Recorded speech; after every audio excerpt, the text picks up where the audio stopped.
तकरीबन 30 घंटे गुजर चुके हैं। ज़्यादा जोर जो है वो केस के मेरिट्स के ऊपर इतना नहीं है, मतलब टीवी के ऊपर ठीक है थोड़ी बहुत डिस्कशन हो रही है, लेकिन एक मखसूस हामी तबका जो है वो केस के मेरिट्स के ऊपर डिस्कस करने की बजाय ज़्यादा जोर किस बात पर दे रहा था कि इमरान खान परेशान थे। और हद उस वक्त हो गई जब कस्में उठा उठा कर और फिर सूरतों के ऊपर हाथ रख रख कर ये बताया गया कि इमरान खान परेशान थे। ज़्यादा जोर इस बात पर था, ये साबित करना चाहते कि इमरान खान परेशान थे। और इमरान खान का क्या कहना था कि मुझे डरा हुआ देखना इनका ख्वाब रह जाएगा। तो ये इस वक्त जो नर्व्स की एक गेम है ना, वो बड़ी इंटेंसिफाई हो चुकी है।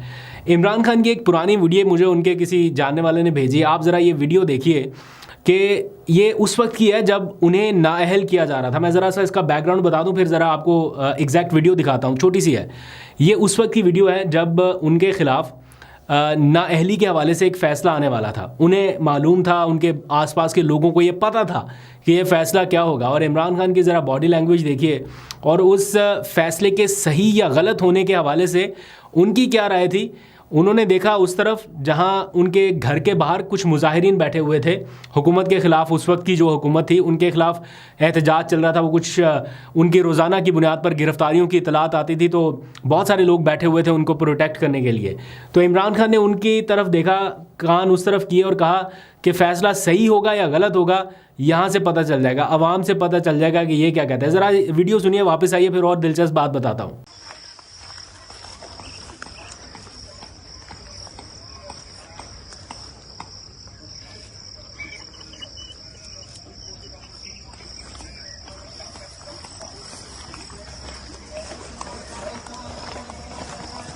अभी यहाँ से पता चल जाएगा कि फैसला ठीक हो या नहीं। हाँ, ये शोर मत है।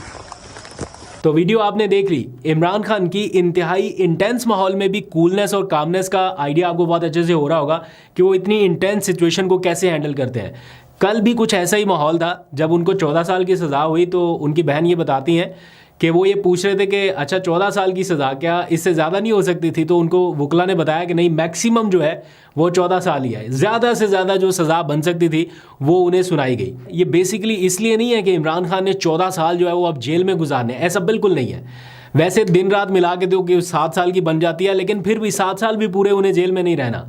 एक्चुअली ये पूरे मुज़ाकराती अमल के दौरान एक फ़रीक का अपना वो क्या कहते हैं वज़न बढ़ाने के लिए इस्तेमाल हो सकती है कि अब भी वक्त है, हम कह रहे हैं कि बात हमारी सुने, जैसा हम कह रहे हैं वैसा करें, खामोश रहें, हुकूमत चलने दें, निज़ाम चलने दें।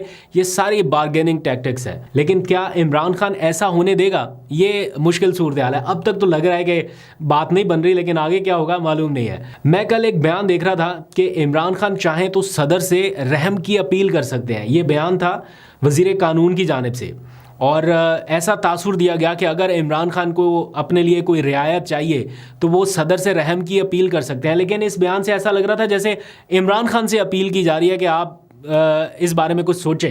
लेकिन इमरान खान ने ऐसा करने का तो उस वक्त भी नहीं सोचा था जब सदर भी उनकी अपनी जमात के थे और केस भी सजाए मौत तक का था। यानी साइफर केस में सजाए मौत तक की दफ़ात शामिल थीं, और उस वक्त प्रेसिडेंट भी आरिफ अलवी थे उनकी अपनी पार्टी के।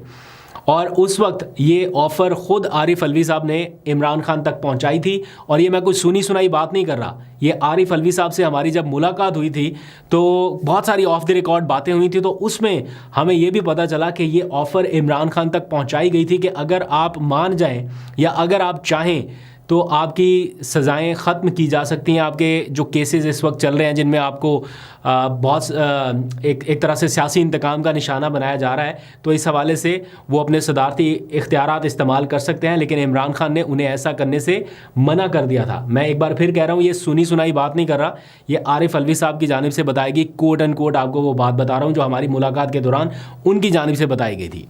खैर, आज जिस तरह से टीवी चैनल्स के ऊपर हमने देखा कुछ उलमा कराम बैठे थे, और मैं बहुत ज़्यादा डिस्कस नहीं करता, उलमा कराम का एहतराम भी अपनी जगह है, लेकिन बहुत सारे लोग ये पूछ रहे हैं कि उस वक्त कहाँ पर थे जब इद्दत केस का फ़ैसला सुनाया जा रहा था या जब सुना दिया गया था? क्या उस वक्त इस तरह की कोई आवाज़ उठाई? क्या उस टाइम आपने पूरी एक सफ़बंदी करके किसी चीज़ के बारे में कुछ कहा? इक्का दुक्का कोई आवाज़ सुनाई दी थी, लेकिन मेजॉरिटी लोग खामोश रहे थे, और ये हकीकत है। खैर, इसके ऊपर ज़्यादा क्या ही बात करनी है। आगे अब होना क्या है उसके ऊपर असल बात करते हैं कि अब ऑप्शंस क्या है, क्या हो सकता है। अब सबकी जो नज़रें हैं वो बेसिकली होंगी आमिर फारूक साहब की अदालत पर, यानी इस्लामाबाद हाई कोर्ट, क्योंकि ये लोअर कोर्ट का फैसला या ट्रायल कोर्ट का फैसला चैलेंज होना है पहले इस्लामाबाद हाई कोर्ट में, यहाँ से रिलीफ ना मिला तो फिर सुप्रीम कोर्ट में, लंबी गेम है। तो पहले तो इस्लामाबाद हाई कोर्ट की तरफ सबकी नज़रें होंगी, केस चैलेंज भी यहीं पे होना है, बेंच भी यहीं से बनना है। लेकिन क्या ये सिर्फ इत्तफाक है कि केस का फैसला उस तारीख तक बार बार ताख़ीर का शिकार होता रहा, एक बार नहीं, दूसरी बार नहीं, तीसरी बार नहीं, जब तक जुडिशल कमीशन का इजलास नहीं बुला लिया गया और उसी दिन उसी इजलास में 2 नए जजेस इस्लामाबाद हाई कोर्ट के लिए तैनात करने की मंजूरी दी गई।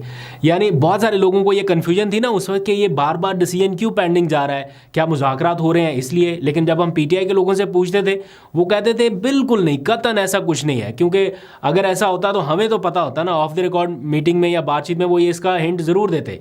लेकिन उन्होंने कहा इसका मुज़ाकरात से कोई ताल्लुक़ नहीं है। क्या कोई डील हो रही है, क्या इमरान खान तक कोई पैगाम पहुंचाया गया, पता चला ऐसा भी कुछ नहीं है। इमरान खान तो चाह रहे हैं कि फ़ैसला करें, सुनाएं, जो सज़ा सुनानी है सुनाएं।